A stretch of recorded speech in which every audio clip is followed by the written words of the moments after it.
Hey, it's good to see you here. There's something going on right now that I think a lot of people are going to miss until it affects them. The Social Security Administration just put out a public statement about it, and what they said could seriously change how millions of Americans receive something they rely on every single month. And now here's the thing. The shift might not affect everyone, but for the people it does, it matters. And if you're watching this and thinking, well, I haven't heard anything about it, you're definitely not alone. It's one of those quiet policy changes that can slip through the cracks, but ends up having a big impact, especially for folks who aren't online all the time or who've been doing things the same way for years. So there's a real deadline coming up, and for some people, if they don't act in time, they could be in for a rude surprise.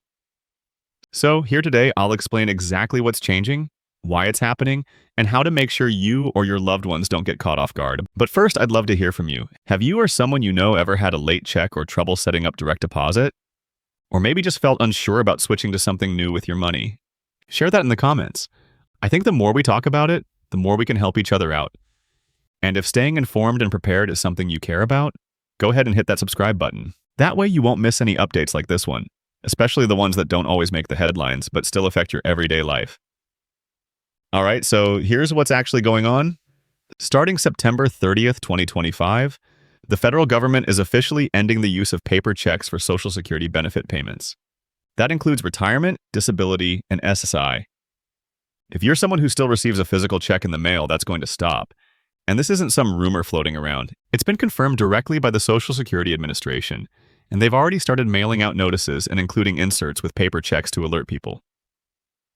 This move is part of a broader effort across the federal government, tied directly to Executive Order 11247, which President Donald Trump signed back in March. It requires all federal disbursements to be made electronically, not just Social Security, but also veterans' benefits, tax refunds, and just about anything else that comes from a government check. The government says this change is about improving efficiency, cutting costs, and reducing fraud, and honestly, the numbers back that up.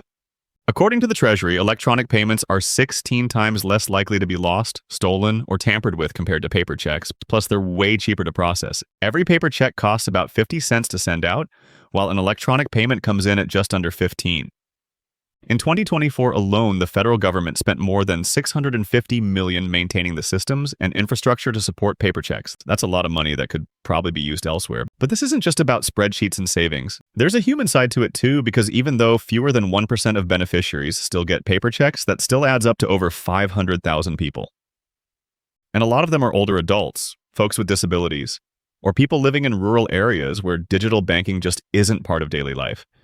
So if that's you or someone you know, this is something you need to be aware of now, not later. So then let's talk about your options. If you already have a bank account, the easiest thing to do is set up direct deposit. You can do that through your bank, your credit union, or even online through your My Social Security account. Once it's set up, your money goes straight into your account every month. No waiting on the mail. If you don't have a bank account, there's the Direct Express card, which is a government-backed debit card that works a lot like any other debit card.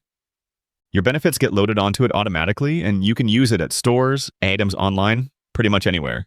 And there's no credit check, no monthly fees, and no need for a traditional bank. For folks living overseas, you can still get your payments via international direct deposit, but only if the country you're in has an agreement with the U.S. Treasury. If you're not sure, it's worth checking with SSA directly or through the embassy. Now, what if making this switch just isn't possible for you? Maybe there's a disability involved, or access to banks and the internet is limited, or it's simply too overwhelming. Well, the government does allow for exemptions in cases of what they call undue hardship. You can call them or submit a written request for review. There's no guarantee, but if you genuinely can't make the change, it's worth reaching out. And that said, a lot of people are feeling uneasy about this. Some advocacy groups have pointed out that this announcement came with pretty short notice, and not everyone checks their mail regularly, especially if they rely on caregivers or don't have consistent access to information. 6 or 7 weeks might not be enough time to adapt, especially for people with limited mobility or tech access. And you know what? They're right to be concerned. You see, people trust routines, especially when it comes to money. And for someone who's been getting a paper check every month for decades, having that suddenly change, especially without a real conversation or support system, can feel like the rug's being pulled out from under them. So if you're in a good place with your payments, this might be the time to check in on someone who isn't. Maybe it's your neighbor, your parent, a family friend, someone who might not be keeping up with these kinds of changes. After all, sometimes all it takes is a quick chat to make sure they don't miss a step. And here's something else. This change is part of a bigger digital shift in how the government handles money.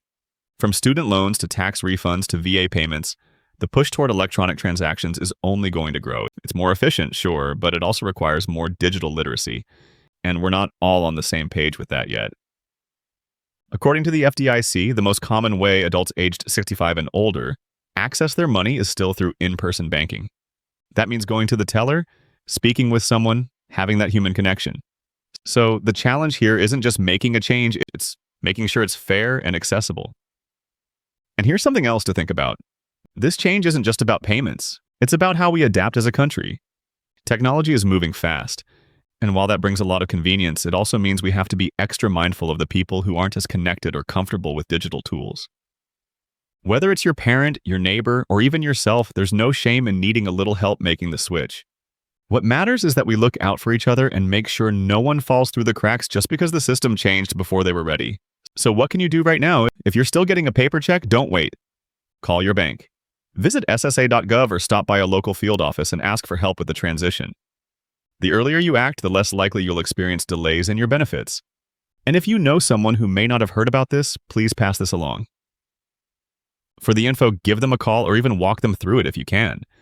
Helping someone through this change could really ease a lot of stress for them down the line.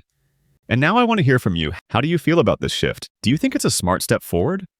Or does it risk leaving people behind?